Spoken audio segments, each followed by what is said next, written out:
Le damos la bienvenida como presidente del Club de La Plata. Gracias. Nosotros habitualmente hablamos con él de peón cuatro reyes, caballos y alfiles. Simplemente lo que les quiero decir, sobre todo para los que no lo conocen, para los que vienen fuera del club, que no están en el tema del ajedrez, el gran maestro Carlos García Palermo ha sido varias veces campeón platense, ha sido en los años 80 uno de los 35 mejores ajedrecistas del mundo, es el único ajedrecista argentino que le ha ganado a un campeón mundial teniendo el título, y fue en los 80 a Anatoly Karpov, uno de los más grandes ajedrecistas de la historia. En una partida mano a mano es el único que ha vencido, una hazaña realmente descomunal en esa época.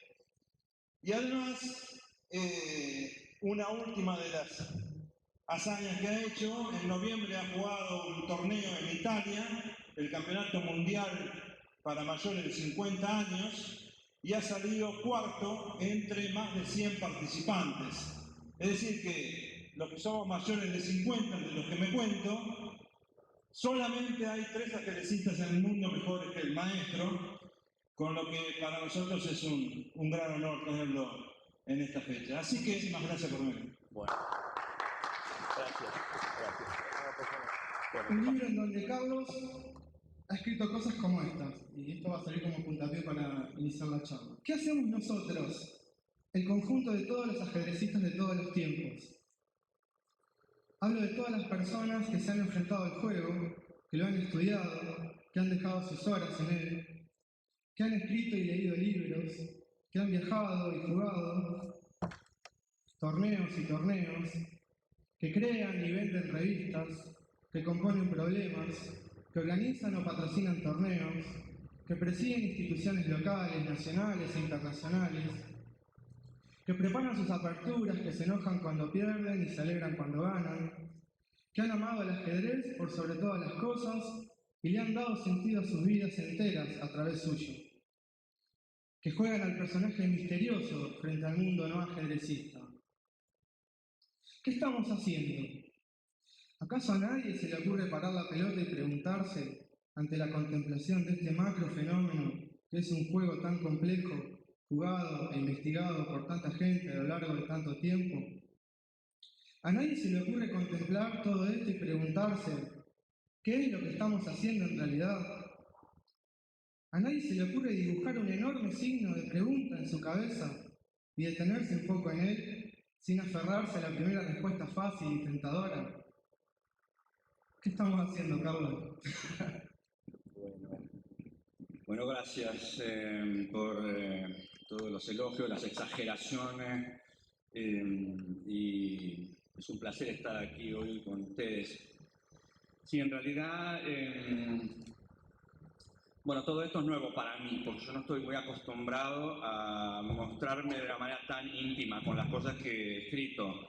Todo esto es esto que ahora se empieza a aparecer en un libro, lo fui haciendo de a poco y sencillamente anotando lo que me iba apareciendo a medida que iba estudiando ajedrez o jugando torneos, o se me ocurría una idea o encontraba alguna frase lúcida de algún otro jugador o de alguien que no fuera un jugador de ajedrez, lo fui anotando de a poco. Entonces, en algún momento era un texto sábana y se lo di a varios amigos y no le gustó a nadie. Y me dijeron, ¿por qué no lo dividís y le pones títulos? Y bueno, hice eso, seguí ese consejo y seguí escribiendo. En algún momento lo abandoné porque lo vio un amigo mío, íbamos a hacer una página web, tipo escuela de ajedrez, y hizo una serie de observaciones. Y en este texto me acuerdo que él había hecho como observaciones, me dice, mira, donde te puse una R, reflexión, donde te puse una D, delirio, me dice, donde te puse, entonces había varias D por varios lados y observaciones de él y estaba todo hecho, bueno, eran sus ideas, y me desmoralizó un poco, las críticas esas me desmoralizaron un poco, no voy a negarlo. y quedó el texto ahí y no sé, le fui agregando algunas cosas. Un día va Fernando a mi casa, no me acuerdo, para una entrevista y me pregunta, ¿pero vos escribiste algo? Pero mira, yo tengo ahí unas cosas guardadas, pero para mí, bueno, serían como la preparación de algo más. Yo siempre lo he visto, bueno, son ideas que podrían transformarse en algo más ordenado, más respetuoso de un lector, pensé yo, ¿no? Porque para... Y bueno, pero ahora, ¿por qué estamos acá? Pues yo un poco me dejé llevar por el entusiasmo de Fernando, de Mariano Martínez, que corrigió mucho el texto de Jerónimo, de la revista, y aparte me dejé llevar por la autoridad intelectual que tienen ellos, porque son universitarios, porque están haciendo una revista. Entonces digo, bueno, si a ellos les parece que del texto se puede salir algo útil o algo interesante, entonces vamos a concretarlo. Y la otra sensación es que si eso puede ser útil a alguien, bueno, mucho mejor, entonces lo divulgamos. Y bueno, y así un poco se creó este texto y les digo, para mí es una experiencia nueva porque no estoy acostumbrado a exhibirme, por así decirlo, en mis ideas, en mis intimidades. Es más, acá hay cosas escritas que yo no las escribí con intención de publicarlas, aunque dicen algunos que cuando uno escribe un diario o escribe un texto que es solo para uno, hay una especie de lector invisible o hay un lector supuesto, inconsciente, que podría ser uno mismo años después. Que eso también es interesante, por ejemplo. Yo también escribo un diario, que ese sí que nunca lo voy a publicar. Y lo interesante, hoy hablamos con Estela Mario, lo interesante de ahora de las tecnologías actuales es que uno escribe 15 o 20 años un texto y después un día dice, bueno, a ver, yo con el Word, ¿no? Uno dice, a ver, ¿cuántas veces mencioné la palabra, que es, no sé, muerte, o intuición, o vida, y uno puede recorrer el texto y recorrer la propia historia, a ver en qué circunstancia y por qué, y qué uno fue diciendo. Y bueno, a veces uno se nota bastante repetitivo, como diciendo, menos mal que no hay lector, no el único lector soy yo, ¿no? Se repite uno, ¿no?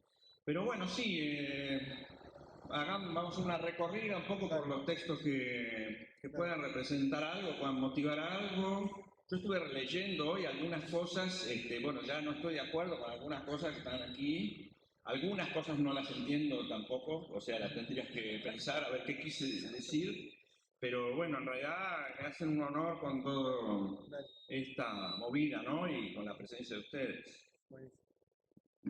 Hablando de las repeticiones y algunas obsesiones textuales a lo largo de tu libro, vos mencionás mucho la palabra intuición. La intuición es un concepto, digamos, que recorre transversalmente todo tu libro, diciendo que la intuición es algo así como el caldo de cultivos del cual emergen todas tus jugadas, todas tus ideas grandes, ¿no? A lo largo de una partida profesional de ajedrez. Incluso más adelante en el libro terminó diciendo que solo a través de la intuición uno puede penetrar la verdadera realidad de una posición de ajedrez. Esto me hace acordar mucho, bueno, a unas perspectivas filosóficas, sobre todo Schopenhauer, que dice más o menos lo mismo, ¿no? Que uno puede penetrar la esencia de la realidad a partir de la intuición y que la inteligencia nunca alcanza. ¿Por qué le das tanta preeminencia a la intuición por sobre la inteligencia? Sí, bueno, en eso, en general en ajedrez, el tema de la intuición a veces se entiende, en fin, se entiende de un modo un tanto ingenuo, como si las jugadas van a aparecer automáticamente en la cabeza por alguna especie de magia. Bueno, cuando uno va a un diccionario filosófico hay distintos significados de intuición.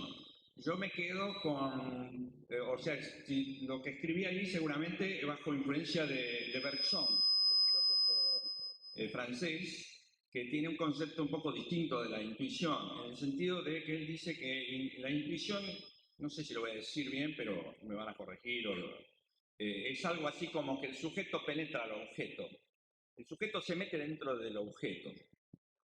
Uno le pasa eso, cuando uno resuelve un problema de ajedrez, que le ponen un problema que no se puede resolver, que maten 2, maten 3, tiene una posición y la solución no aparece por ninguna parte, y uno en un momento se pregunta, bueno, ¿y cómo es todo esto?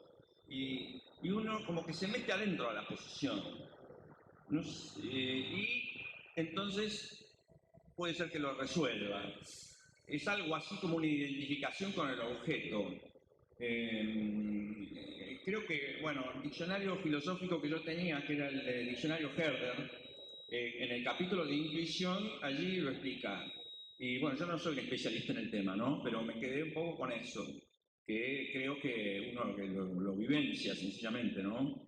Entonces, creo que es algo así. El hecho de compenetrarse con el objeto, para mí eso es intuición. Pues claro, la palabra intuición, por ejemplo, cuando le preguntaron a Tal o algunos otros, a Tal, por ejemplo, él decía que las jugadas a él le venían porque tenía información previa, o sea que, pero es había visto alguna vez una posición parecida, entonces por eso a él se le ocurría la jugada que se le había ocurrido. Pero yo sospecho que durante el periodo de la Unión Soviética ellos estaban forzados a dar explicaciones materialistas de todos estos temas, donde, bueno, tenía que ser algo intangible, de por qué me pasa esto en la cabeza, o sea, no podía haber una explicación del tema que fuera para el lado más idealista, pienso, no sé. Pero, y bueno, Beliavsky tiene un libro escrito sobre intuición, pero en realidad no explica nada de todas estas cosas. Sí, es la manera como yo lo veo, no sé si... Otro de los conceptos que trabajás bastante seguido a lo largo del texto es el de emoción, ¿no? Vos decís de alguna manera que el ajedrez, bueno, sí se trata de una especie de desafío cognitivo continuo, pero que no deja de ser también un desafío emocional continuo, que el jugador no puede evitar emocionarse. ¿Cuál es la pertinencia y la participación de las emociones en el ajedrez de alta competencia? Y una segunda pregunta un poco más específica, ¿no? Si vos alguna vez te propusiste manipulártelas a vos mismo en pos de un mayor rendimiento deportivo. Bueno, sí, la emoción, no sé si está funcionando. ¿Está bien? Claro, todo lo que si uno tiene que entender, hacer una jugada buena, tiene que entender, hacer un plan, tiene que entender la posición, y cualquier cosa que uno lo aleje de la objetividad de la posición es peligrosa. Entonces, bueno, la emoción que uno siente uno no la puede suprimir, pero la tiene que manejar de alguna manera, ¿no? Entonces las emociones, uno se puede poner nervioso en una palabra por distintas razones, y eso hay que controlarlo y no siempre se puede. O sea, a mí me ha pasado cosas como, por ejemplo, no sé, hace unos años en Buenos Aires estaba jugando una partida con Lake Town en el Memorial Najdorf y tenía una posición interesante, estaban pasando unas cosas muy interesantes. Y en un momento levanto la vista y estaba Karpov con Judith Polgar mirando mi partida. Y eso a mí me descontroló, porque, bueno, jugadores tan importantes, mire mi partida, y bueno, pero creo que eso influyó, después perdí la partida, porque no vi algo y se me escapó. Pero ahí hay dos cosas. Uno, la emoción estética es peligrosa durante la partida. Porque cuando uno ve algo bello y uno está haciendo algo que es bello, uno se emociona y eso puede alejarlo de la objetividad de la posición, que de repente lo que hay que hacer es feo y no es bello, ¿no? Y es peligroso y no se puede equivocar. Luego lo otro, cuando uno se emociona porque va a ganar un torneo, se pone nervioso, un poco esos nervios muestran la talla de uno, ¿no? Los grandes jugadores son muy fuertes en ese aspecto, controlan muy bien sus nervios y tal vez una manera de controlarlo sea perseguir un objetivo superior a lo que está pasando en ese momento, superar la cuestión del resultado, ver tal vez la partida como parte de un proceso de aprendizaje, que va a durar años, pero sí, eso, creo que eso también es algo que compartimos con otros deportes y con cualquier otra disciplina. La emoción estética, por ejemplo, una vez un entrenador me dio este ejemplo, hablando de eso, de hacer una combinación linda. Dice, ¿qué te parece si a vos te tiene que operar un tipo, un cirujano, y cuando tiene el vientre abierto con el bisturí, dice, bueno, ahora voy a hacer la más bonita, me voy a lucir, ¿no? En lugar de hacer esto que objetivamente tengo que hacer, hago esto otro, que queda más lindo y con eso soy un artista y eso, pero no, pero está jugando con mi salud, ¿no? Bueno, entonces el ejemplo para mí es válido. El ajedrecista, bueno, tiene que tratar de hacer la jugada correcta. Y también, bueno, el sentido estético varía con los años y con la experiencia. Al principio uno se emociona con figuras, con combinaciones que después ya no te causan ningún placer porque se repiten, y evoluciona también el sentido estético.